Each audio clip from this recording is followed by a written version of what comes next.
down, world? Welcome to the KPhonics podcast. Tonight's episode is going to be about the main event tonight, which is Mayweather versus Mcgregor. So let's get right into it. I'm sure everybody's been entertained over the past few months from the press conferences and the YouTube footage that you've been able to see, and the all access footage that you've been able to see via Showtime and Fox Sports. It's been a lot of buzz around this fight for a very, very long time, and it's finally here. So let's get right into it. Who am I picking? I'm picking Floyd Mayweather. Floyd Mayweather is clearly the dominant boxer and the superior boxer who's been doing this for over 20 years. McGregor had his foundation in boxing. If you saw the footage from All Access, he stated that that's where he got his start. However, he was pulled away into mixed martial arts, so that's where his professional career has been, in the octagon and not a boxing ring. He's used to 4-ounce gloves going at 5 rounds at a time versus a tactician in the ring who's used to 8 to 10 ounce gloves going to 12 rounds at a time. So you can clearly see that this fight is just a mixed match. Floyd Mayweather for a long time has been yearning to find a equal counterpart in terms of being able to help him market the fight and sell tickets. So he's found his perfect match in Conor McGregor. Conor McGregor has done an absolutely tremendous job in selling the fight. He's calling them bitches. He's rubbing his head during press conferences. He's calling everybody bitches. He's telling the crowd fuck the Mayweather. So he's doing his job in promoting the fight. And obviously, if you saw the weigh-in earlier today or even yesterday, you were able to see that he was getting right in his face. He was yelling at him. He's doing a good job in selling the fight. So I think Mayweather has found his equal counterpart, and I'm sure that he's happy about that. So let's get into the specifics of the fight of why I think Mayweather is going to win this fight. Obviously, this is boxing. This is not mixed martial arts. So what McGregor is going to be worried about is just strictly hands. He's not going to be worried about kicks. He's not going to be worried about takedowns, and he's not going to be worried about elbows. And he damn sure can't do that to Mayweather, otherwise he will not get fucking paid. He would lose all of that fucking purse if he goes in there and does anything out of the goddamn ordinary. And I'm sure UFC and Dana White has told that crazy ass motherfucker, you better not fuck this up, goddamn it, because it's a lot of money on the goddamn line. I saw on Instagram today from a post from Sports Center that he's guaranteed to get 35 million. I'm sure he wants all that motherfucking 35 million, so he ain't gonna go in there and do no goddamn stupid shit.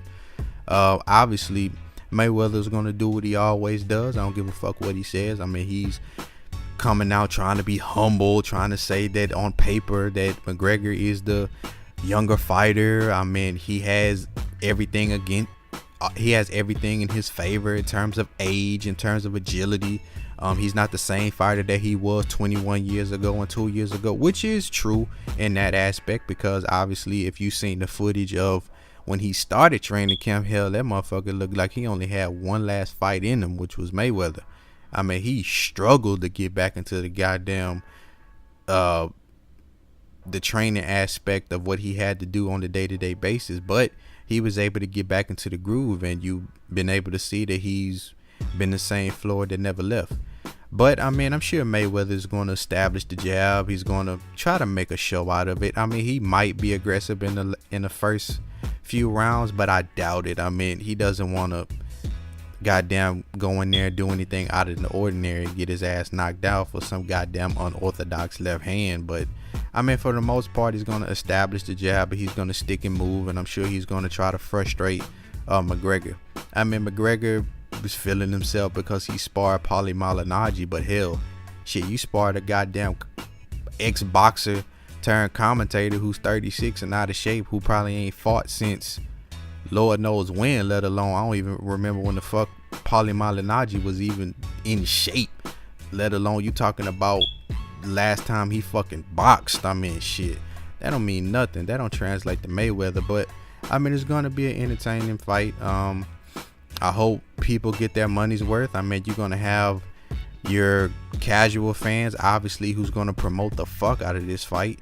But either way it go, people are gonna be bamboozled either way it go. You paying $100 for this shit, which I am fucking not. I'm gonna try to find this shit for free. live stream, don't fucking judge me. Go fuck yourself, because I know your ass gonna be doing it too. Or try to go to Buffalo Wild Wings or Hooters or some shit and pay a goddamn $40 fee so they can order the fight. Whatever floats your boat, don't give a fuck, as long as you either watch it or don't watch it. Don't give a fuck if you do or you don't. But get back to this. I mean, you're gonna have some fans who are gonna be upset either way. You're gonna pay $100 for this shit. You're gonna get upset at the fact that this shit ended early, and you're gonna be upset at the fact that one guy got knocked out. Then you're gonna get upset if neither one of the guys get knocked out. And if Floyd Mayweather decides to do what he always does, with just stick and move, which is the true definition of the sweet science. But you got motherfuckers out here who think that he runs all the time just because he chooses not to engage in trade-offs. I mean, that's not his style. I mean, that's never been his style. I mean, the guy has had brittle hands. I mean, it's documented. You can go look at the footage from 24/7 from when he fought Hatton. I mean, he even said then that he was in his early 30s and he was saying that his body broke down. So he's not going to engage in trade-offs and do anything out of the ordinary. So the goddamn people, you know, you just can't satisfy some motherfuckers. But what do I feel is going to happen? I feel that this fight either is going to go the distance all 12 rounds, or it might be a knockout in the 6th round. It all depends on whatever they goddamn shook hands on. I mean, them motherfuckers at the end of the day, when all the cameras go off, they're gonna be fucking smiling and fucking laughing with each other, talk about we fucking did this shit. Do I think that this particular fight is bad for boxing? No. I mean, you have a fight next month in Triple G and Canelo, which nobody's fucking talking about, and Oscar De La Hoya shady ass is gonna fucking air the first episode of 24/7 tonight, which ain't nobody gonna fucking watch. Probably gonna put that bitch on recorder and watch that shit after the goddamn Floyd and Mcgregor fight. But that's neither here nor there. If you watch it and you choose not to watch the Mayweather versus McGregor fight, I mean, goddamn kudos to you, whichever floats your boat, man. But I mean, that's a good fight. I mean, boxing is not going to lose its popularity, win, lose, or draw. I know some people are desperately trying to find parity in the outcome of this particular event. Oh, if Mayweather wins, it's just about the money. If Mayweather loses, it's just going to be the greatest upset in the history of boxing and in the history of sports. Man, shut the fuck up with all that goddamn bullshit, man. Boxing ain't gonna lose its goddamn popularity. Shit, I mean, hell, you got a 40-year-old fighter who ain't fought in 2 years, still drawing $200 million paydays and still goddamn drawing majority of the attention. But you got fucking goddamn promoters like Bob Arum and Oscar De La Hoya who fucking starving to get that type of goddamn recognition, marketing, and notoriety when it comes to promoting their fights.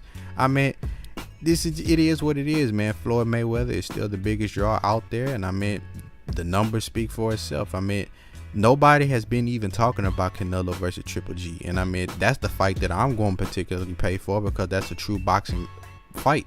I mean, obviously those two styles match. I mean, you got a guy in Canelo who doesn't like to chase his opponent and who likes his opponent to come forward, and you got a guy in Triple G who doesn't like to chase his opponent. He likes to come forward to his opponents and likes them to stand stagnant, and he likes to cut off the ring. So in that particular fight, fans are gonna get what they want to see in terms of two guys trading punches all goddamn night until they fucking knock out each other. So if you want to fight like that, then you need to goddamn wait for next month in order to shit, because in this particular fight tonight, you're not gonna goddamn get that shit. You're gonna get maybe some entertainment in the first few rounds, but for the most part, I mean, this is not gonna be some entertaining fight. I mean, this is gonna be just a goddamn popularity based match that just drew in the numbers and drew in nothing but big celebrities who probably got their tickets for free, because them fucking prices at $200,000 a seat was fucking goddamn ridiculous. I wouldn't pay that shit if I had it, but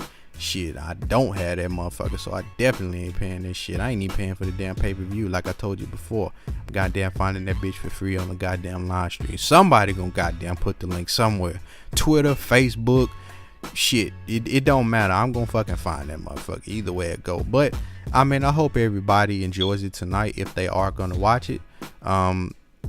I know that if I'm able to find it, I know I'm gonna be entertained. So shit, I hope everybody loves it tonight. On the side note, I would like to send condolences to everybody in Texas right now. Obviously we are going through Hurricane Harvey right now. If you had to evacuate, I hope you evacuated to somewhere safely.